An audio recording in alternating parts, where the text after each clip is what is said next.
You are now watching the M2 Show.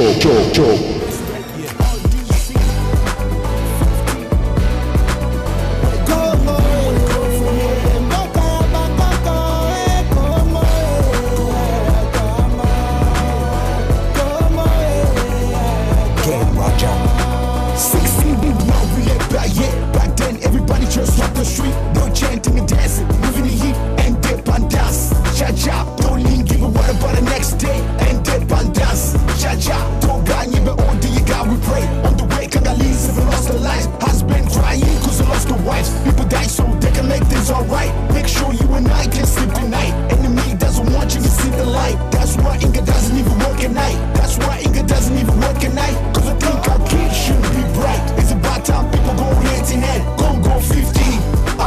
Where do we really wanna go from here? Call me up when you find out. Cause you know I'm still be here. Bonjour, c'est Roger Montourage avec de M2 Show. Encore une fois, nous vous disons merci, comme d'habitude, de nous recevoir toujours chez vous, sous vos petits écrans, sur l'internet ou sur vos télés, n'importe où vous trouvez, dans n'importe quel pays du monde. Voilà, c'est votre serviteur Roger Montouraja qui vous amène le suivi que nous vous avions promis de vous proposer de la suite.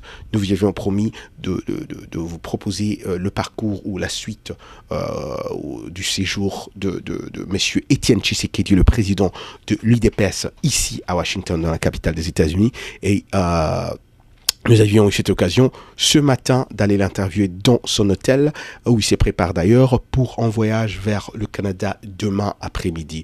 Voilà, nous avions rencontré monsieur Étienne Tshisekedi. Nous lui avions posé des questions au sujet du dernier propos d'Albert Mende. Voilà, et aussi nous avons posé au sujet des combattants congolais partout dans le monde et leurs actions. Nous avons aussi posé la question de savoir ou de connaître l'état de santé de l'UDPS et de lui-même, le président national de l'UDPS, monsieur Étienne Tshisekedi Wamulumba. Voilà, monsieur Étienne Tshisekedi aussi a commencé d'abord par présenter ses excuses à la communauté congolaise des États-Unis, cette communauté qui s'est déplacée de partout des États-Unis, du Canada, du Texas, de la Caroline du Nord, de la Caroline du Sud, d'Atlanta, de Miami. Ils sont tous venus le week-end passé pour voir monsieur Étienne Tshisekedi. Malheureusement, monsieur Étienne Tshisekedi avait eu un rendez-vous très très important avec quelques officiels ici aux États-Unis. Voilà, c'est tout ce que nous savons jusqu'en ce moment. Mais et alors, il ne s'est pas présenté. Il a présenté ses excuses. Il a commencé d'abord par présenter ses excuses auprès de ses concitoyens. Voilà, sans plus tarder, je vais vous montrer les images et nous revenons dans un instant.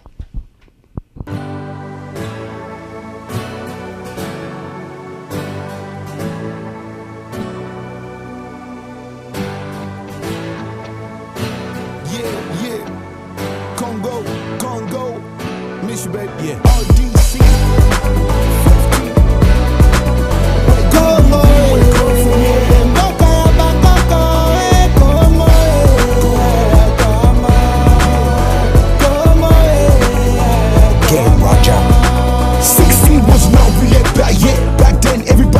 Voilà, bonjour tous les téléspectateurs qui nous regardent partout dans le monde. Comme je vous avais dit, aujourd'hui, nous allons recevoir le président national de l'UDPS, monsieur Tshisekedi Wamulumba, qui est ici avec nous, ici aux États-Unis. C'est Roger Montou avec de M2 Show en direct de Washington.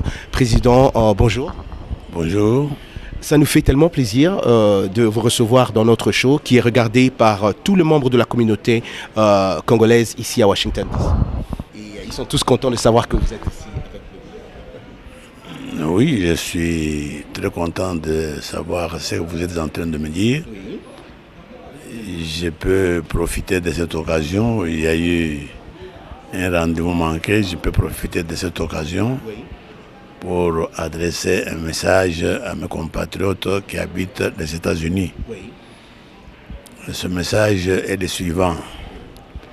Nous savons que par injustice de ce qui règne au Congo, vous n'êtes pas autorisé à voter, à participer aux élections pourtant décisives qui auront lieu le 28 novembre prochain.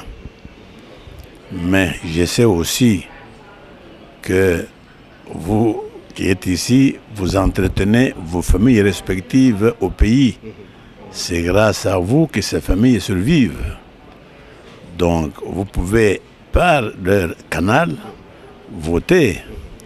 Je vous prie donc de donner des injonctions ou des instructions à vos familles respectives pour qu'ils votent dans le sens du candidat que je suis. Je suis donc candidat à la présidence de la République lors des prochaines élections. Effectivement, merci d'ailleurs d'avoir commencé avec ces excuses parce que c'était là aussi une de nos questions. Notre confrère Gary Wele de Bakolo State, qui était là présent ce jour-là, avait interviewé beaucoup de membres de la communauté congolaise qui étaient effectivement déçus de ne pas voir leur président. Ils ont conduit de partout d'autres États, ici aux États-Unis, juste pour vous voir et rentrer chez eux. C'est qui est les États-Unis, comme vous le connaissez, c'est un continent, c'est pas un pays. Donc je crois qu'ils ont accepté vos excuses et ils seront très contents d'entendre ça ici sur The M2 Show. Alors, pour qu'on commence vite fait, je voulais juste demander comment va le président moralement, physiquement, mentalement, comment va le président?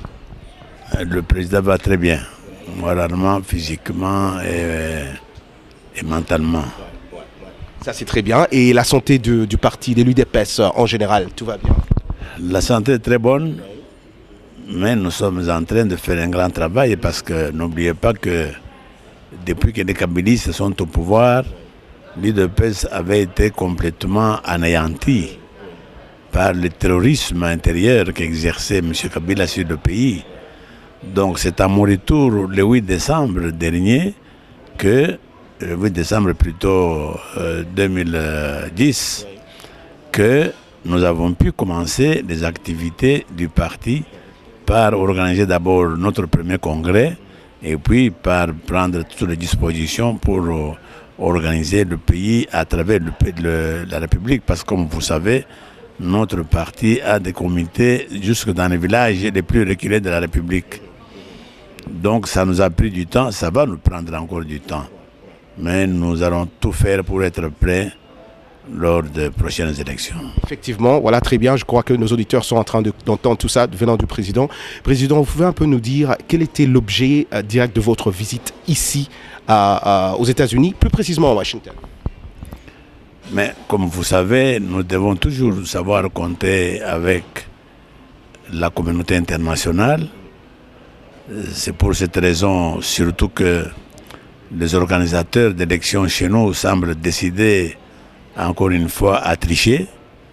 Donc nous sommes venus sensibiliser les décideurs internationaux pour qu'ils puissent faire pression sur ceux qui gouvernent le Congo, pour qu'ils puissent éviter tout ce qui puisse faire en sorte que les élections ne soient pas libres, démocratiques et transparentes.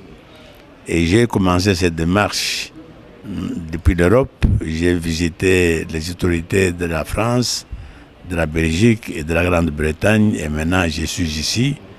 Demain, je vais aller au Canada exactement pour le même objectif.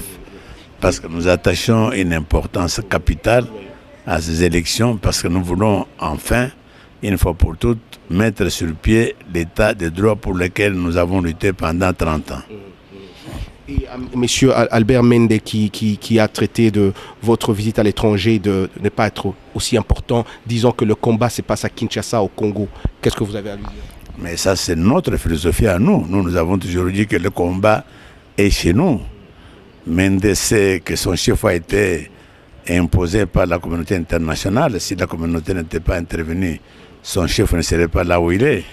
Donc il est en train de se rendre seulement ridicule par les déclarations de ces gens-là.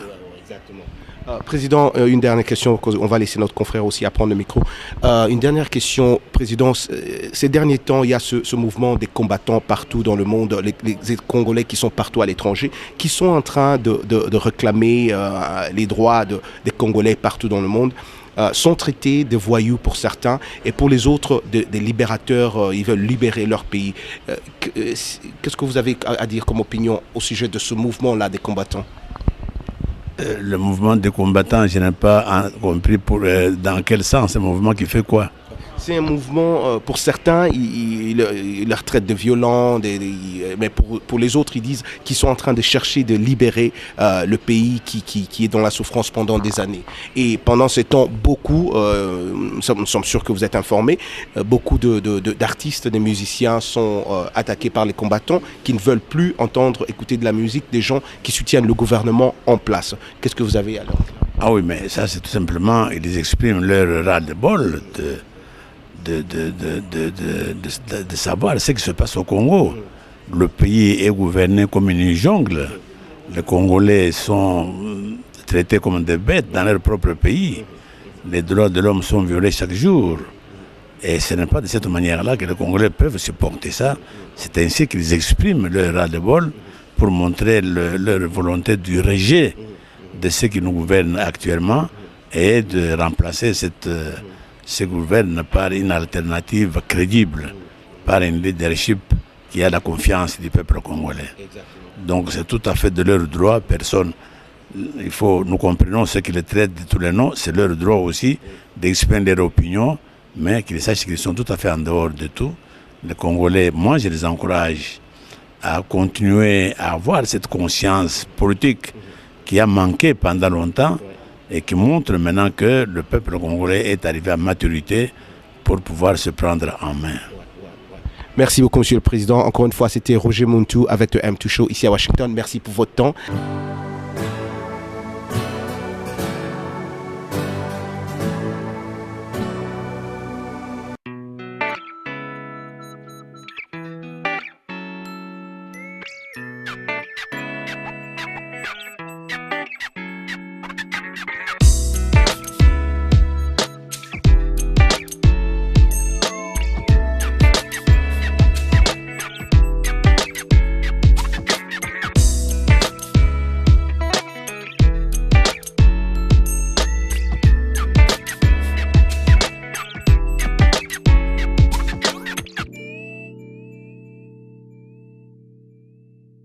M2 Production is the best, baby. K-Shine in the house. Tonight with M2 Production. Lighting, Soul Lumière. Production is the best. Very professional. The best of the best.